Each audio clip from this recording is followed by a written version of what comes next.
নমস্কার, সাবনাভিক নিউজ নেটওয়ার্কে স্বাগত। বহরমপুরে তীব্র তাপপ্রবাহের পূর্বাভাস দিয়েছে আলিপুর আবহাওয়া দপ্তর। জারি হয়েছে লাল সতর্কতা। সুস্থ থাকতে বেলা 11টা থেকে সূর্যাস্ত পর্যন্ত বাড়ি থেকে না বেরোনোর পরামর্শ দিচ্ছে আবহাওয়া বিশেষজ্ঞরা। সতর্কতা এবং তীব্র গরমকে উপেক্ষা করে এবার নির্বাচনী প্রচারে বহরমপুরে পদযাত্রা করলেন অধীর রঞ্জন চৌধুরী।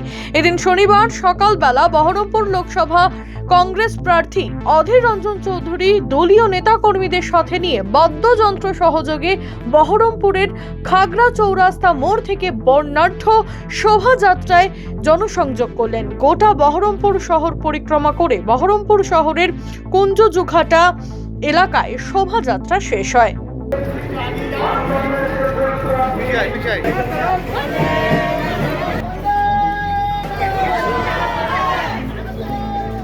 গণেশ সাহা, সাবনাভিক নিউজ, বহরমপুর।